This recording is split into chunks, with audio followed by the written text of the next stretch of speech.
If you are coming out to Western Canada, you got to come to Vancouver Island, Campbell River, where the fishing is extraordinary. Young people, old people, big fish and small fish. Campbell River is the place if you want to wet a line. They call it the salmon capital of the world. We are here at the Salmon Festival in the conclusion of the Logger Sports Competition. Right now we have local hometown favorite Dave McLeod on top of the leaderboard. He is being pursued in this last event by Carson Bischoff and Sterling Hart. They're the only two guys who can really catch him in this event. And we are into the single buck with a twist here. Single buck with a twist because we're actually using the traditional saws.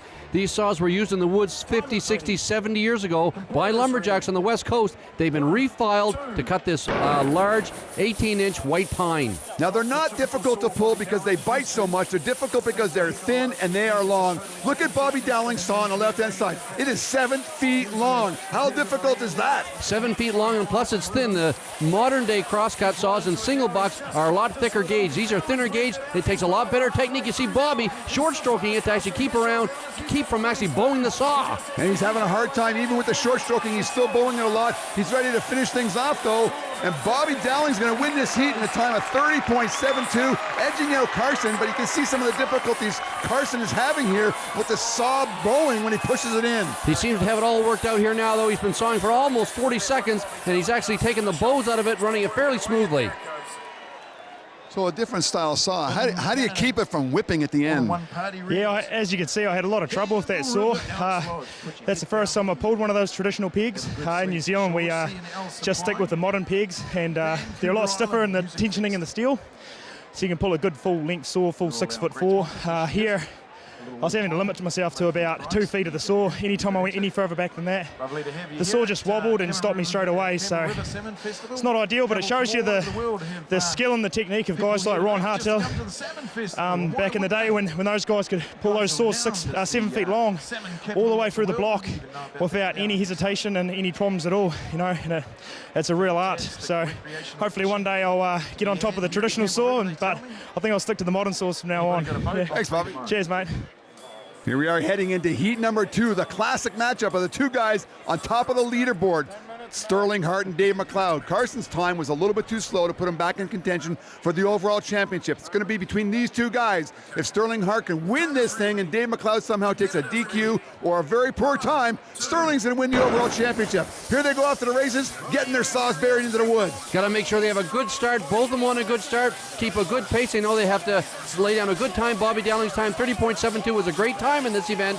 They have to have a flawless cut if they want to be on top. No bowing at all, and either one of these guys' saws doing an excellent job. They're almost looking it look like they're using M2s or modern day racing saws. Excellent sawing by both guys, and they're both thick enough not to cut out. If Dave McLeod wins this, he's going to win the overall. We know that, and he's laying down a great cut here, and he beats Sterling Hart. And he lowers the time to beat down to 29.07.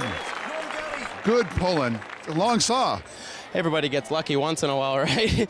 Yeah, it's not really my forte, but been doing a little bit of training with it in recent days, and yeah, it ended up paying off. Because, I mean, you had a lot of saw to pull there. It's got to be, what, 6.5, 7 feet tall? Yeah, it's a 7-foot saw, and this would be the only place really in the world that they use these saws in competition anymore. So nobody's really used to doing it, but, you know, it's more of a thinking game than just an all-out brute force thing, so it paid off for me in the end. Thanks, Sterling. Thanks a lot.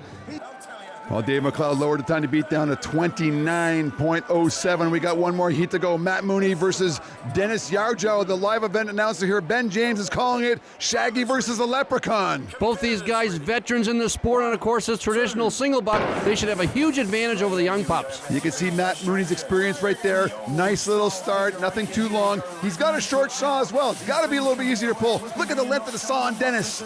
Dennis is using that long saw, and it just cost him a bit. He buckled it, slows him down a little bit, but look at Matt Mooney, nice and smooth. Nice and push and pull strokes that are very, very even and level. Is he going to take down to 29.07 and win this thing over Dave McLeod? Matt Mooney keeping up a great pace, and he's getting into the small one. He's going to push it off, finish this block. What's it going to be? Matt Mooney's going to be down here at 30.9. My first question, I guess, is which is older, the saw or yourself? Probably me. So you've handled them a lot over the years, I'm sure. You just took a good, fine pace with no problems whatsoever. Is that correct? That's right. I tried to pace myself a little bit there. You know, you got to make up for the age thing. What a terrific race there by Matt Mooney, making it really close with the younger fella, Dave McLeod, taking it 29.07. But look at the top four, separated by only a little more than a second and a half. And our crown pivotal point today focuses on Sterling Hart, biting off a little bit more than he can chew in the stock saw, hands him a DQ, and it puts him out of the running for the overall Lumberjack of the day.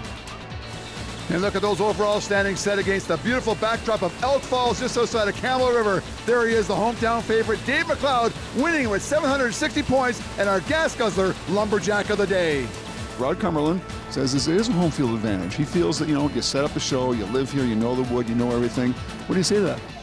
Well, I'll tell you, Bill, I invite Roddy to come with me and get all the wood and set all of it up, compete with me, and then we'll see how the advantage is. Okay, so energy, you're a little bit low on the energy level, but you do a lot of different events well, and you've told me the answer really is I enter all the events and garner the most points, right? Yeah, that's pretty much how it works for me, Bill. So when the end of the day, what are you feeling right now in terms of lack of energy? I'm thirsty. We'll go with that, thanks. You betcha. Well, hopefully we'll see you next year on Lumberjacks, Dave. Big thanks to all the sponsors that make the Campbell River Salmon Festival a reality. It's been 40 plus years in putting on this show here in Campbell River. The Salmon Festival people are fantastic. Hats off to Dave McLeod, Doug Folkens, and Jim Lilburn for putting on a great show. Come back again next time for more Lumberjacks.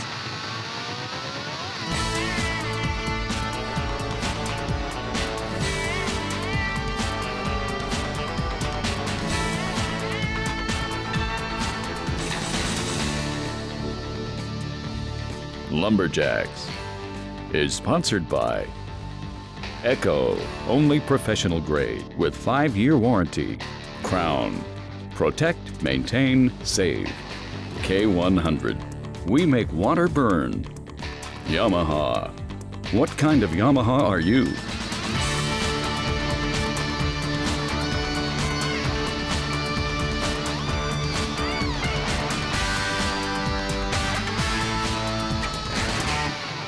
A key part of success in the chopping events in lumberjack sports is a good axe, and part of that is a good handle. I want to go over a couple of tidbits on a good handle. Most handles that the lumberjacks will choose are 30 inches in length. The other thing we look for is, unlike handles that you buy in a hardware store, ours need a big butt flare at the bottom to keep the axe firmly in your grip. Also, there's difference in size of the width of the handle. Some guys that have bigger hands like bigger handles, guys with smaller hands like smaller handles. When the axe handle goes into the axe head, a couple key things. Some guys use wooden wedges, some guys use metal wedges. The most important thing, though, is to make sure you've got it pinned through the axe head and the handle for safety.